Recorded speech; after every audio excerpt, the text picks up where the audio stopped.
right, Tyson, it's time for What Do You Know? This is the third game in our series of 10 questions, and you are up to bat today.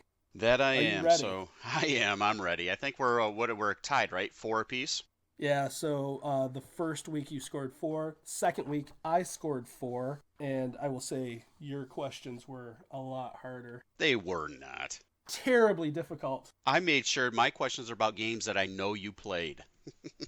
I think I made some pretty easy questions this week. Not all of them, but we'll find out what you do know. To start off, you're going to get a point for each of them. The first question, are you ready? I'm ready. What is Mega Man's name in Japan? All right, that's a softball. His name is Rockman. All right, point 1.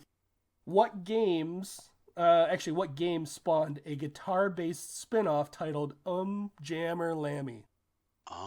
Jammer Lammy guitar game.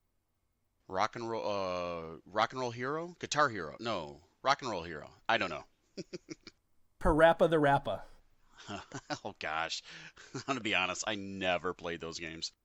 I loved them. So, do you remember how it worked?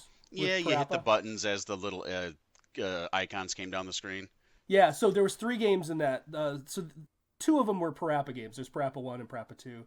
The other one was Jammer Lammy, and it worked exactly the same way. There were paper people and or paper animals or whatever, and she played the guitar and sang. No, I'm sorry. She played the guitar, and then somebody else would sing. So she'd get into trouble, and then she'd get herself out of trouble by having the other person sing. Fair enough. All right, so this one is tough, but it's something you could absolutely know. How many dots were there in the original version of Pac-Man? Oh my gosh. This isn't a wild guess. I have no clue. 64. 64. 64? Yeah, that's a guess. It's 240. Sorry. Yeah, I have 200 dots. 240 dots. No, there's not. Go count them. When we get done, you go count. Okay? I am not counting them. I'm going to take my L and go. Okay. This is question number 4. What kind of game was Ring King? Ring King was a boxing game. All right, you're 2 for 4. Nice job, man. Another really great game, and I know you've played this. What weapon did Sir Arthur start out with in Ghosts and Goblins? He started out with a lance. All right, that's your 3rd point, my man. What was the first arcade holographic game? It was made by, I'll give you this, it was made by Sega. Holographic game made by Sega. Ooh, this is a good question. Was it a boxing game? It was not. Because I remember that had that. It was a full hologram. I don't know, man. I have no clue. It was called Time Traveler, and you were like this little cowboy. It wasn't like a regular arcade machine. It didn't stand up like that. It was a little square white thing, and then there was like this half dome over it, and you looked in that dome, and that's where the hologram happened. It was made by Rick Dyer, who also worked on Dragon's Lair. I think I remember that, but I'm having a hard time picturing it. I bet you do. You should go and look that up when we're done, see what it looks like. Yeah, I bet you'll remember it. Okay. It was because it was in like the local place that we know. It was also in Tilt in the mall. Oh, okay. Yeah, I'm gonna definitely look it up because I think I remember that. All right, 3 for 6. You're doing great. What did the knights in Joust ride on? Ostriches. You got it. Nice work. That's 4. Wario is Mario's arch rival. Who is Luigi's? Waluigi. You got it. All right, so you're at 5. That's the best we've done so far. Yeah, I know. So in Paperboy, you obviously delivered papers.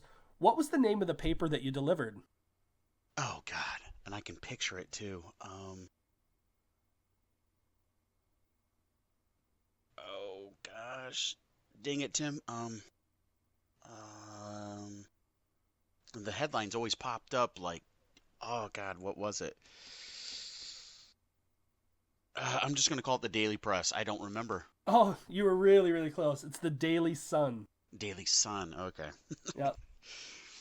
Last question. Why wasn't Michael Jordan in the original NBA Jam game? Oh gosh, I don't. To be honest with you, I didn't even know he wasn't. And it's funny because I played the crap out of it. Yeah, it was like Horace Grant and Scottie Pippen, I think.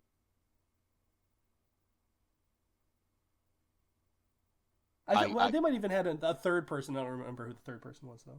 Yeah, they did. I can't remember who that was either, because I never played. I didn't play the Bulls a lot. Uh, I couldn't tell you. I'm gonna guess a licensing problem. I'm gonna give it to you. That's 6, bro. Michael Jordan had exclusive rights with Nike that caused him to opt out of the NBA Players Association. He wasn't in the game because of a licensing deal. No kidding. Yep. Because they wouldn't show Nike on his shoes in the game. That's weird. No, because the game, in order to get the players, you had to go through the National Basketball Association Players Association. Mm-hmm. He wasn't a part of it, so he couldn't be a part of the game. Oh, okay. They would have had to go through Nike or something. There was a few people. There was Gary Payton, I remember, that wasn't in it also. Oh, the glove. Okay. At least early on. I don't know if he made the later ones or not. All right. Well, nice work. So you're at 10 points. That gives you a 50-50 for 2 tries. Yeah, I guess. So nice. That's pretty good. Yeah, that's not bad. Very cool. Questions more manageable this time? A little bit. You threw me for a couple of those. That Daily Sun, man, I could see it. That made me mad. Well, it was in your wheelhouse. It's just something you maybe don't remember, right?